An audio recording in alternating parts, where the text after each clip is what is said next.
So have you ever really thought about what it takes to build a team that can do something incredible? I mean, a truly game-changing team. It's not just about having a brilliant idea, right? It's about finding the right people. Today, we're diving deep into the art of staffing, how companies actually find, choose, and grow the people who make it all happen. This quote from Narayana Murthy, the former CEO of Infosys, just hits the nail on the head. In today's world, a company's most valuable assets aren't the computers or the fancy office buildings. Nope, it's the people, their skills, their ideas, their creativity. They walk out the door every single evening. The real trick is making sure they want to come back. To really get this, let's follow a story.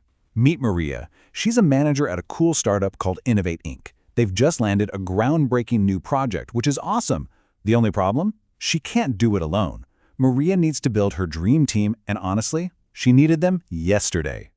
So here's the journey we're going to go on with her. First, we'll talk about why finding the right person is so important, the most valuable asset. Then we'll join the quest for talent. After that comes the tricky part, choosing the one. And once the person is hired, we'll see how they're turned into a superstar in forging a hero. And stick around, because at the end, we've got a challenge just for you. Okay, first up, the most valuable asset.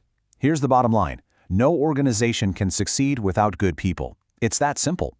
The right person in the right job can literally launch a company into the stratosphere. But the wrong one? Well, that can be a huge, costly problem. And this whole process has a name: staffing. Officially, it's the function of filling and, this is the important part, keeping filled the jobs in a company. It's not a one-and-done deal. It's about constantly building and maintaining a team of talented people who are happy to be there. All right, part 2, the quest for talent. Maria knows she needs to hire someone amazing, but where does she even start looking? This is the very first and maybe most critical phase of the whole staffing process. And, you know, every quest needs a hero, right? So let's meet Alex. Alex is a super skilled professional, but they're getting a little bored and looking for a new adventure. And just as Maria starts her search, Alex stumbles upon Innovate Inc.'s job posting. It looks like their paths are about to cross. This quest is officially called Recruitment. And it's more than just throwing a job ad online and hoping for the best. It's an active search to find potential employees and get them excited to apply. The goal isn't just to find one person. It's to create a whole pool of awesome candidates, like Alex, so Maria has the best possible people to choose from. Now, Maria's at a crossroads. She has two main paths she can take. She can look inside the castle walls, promote or transfer someone who already works at Innovate Inc., or she can search the wider world, bringing in fresh talent from the outside.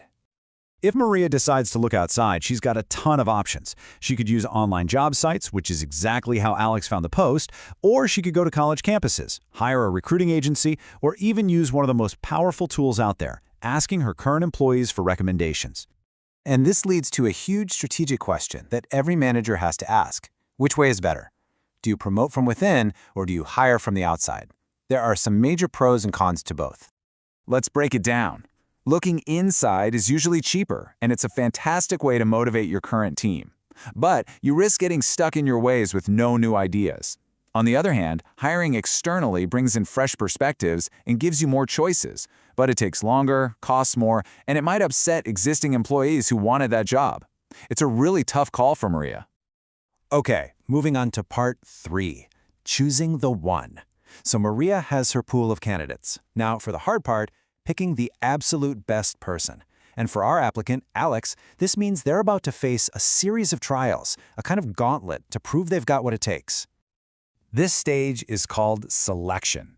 You can think of it as a process of elimination. It's designed to carefully filter through all the applicants to find that one person who's the perfect match for both the job and the company culture. So what does this gauntlet actually look like for Alex? Well, it starts with a basic screening of their application. If they make the cut, they'll face some selection tests and then a big interview. After that, it's reference checks, the final decision by Maria, the job offer, and hopefully signing that contract. It's quite a journey. The whole point of having a structured process like this is to be fair and thorough. By having all these different steps, the system makes sure that only the most qualified people make it to the finish line. It's all about reducing the risk of a bad hire. Because trust me, that can cost a company a ton of money and headaches. Now, during those selection tests, Maria isn't just looking at Alex's resume. She's trying to build a complete 3D picture of them. This means testing for things like intelligence, their ability to learn new things, their personality, their existing skills, and even their interests, just to see if they'll be a good fit all around. And Alex passed the trials. They got the job offer and they accepted. So we move to part 4, forging a hero. But wait, the journey isn't over yet. Now, Innovate Inc. has to turn this promising new employee into a rockstar member of the team. And to do that, you have to understand the difference between two key ideas, training and development. Think of it this way. Training is for the job Alex has right now, giving them the skills to be great at it today. Development is for their career. It's about investing in their long-term growth and potential. And investing in both is a total win-win situation.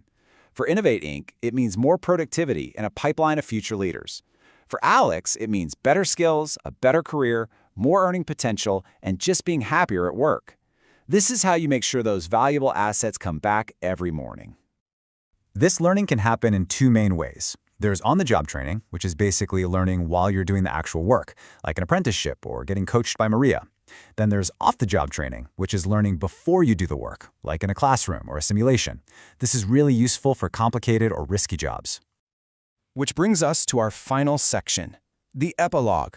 You've followed Maria and Alex's whole adventure. Now it's your turn to put on your manager hat. So here's the challenge. Imagine you're hiring for a security company.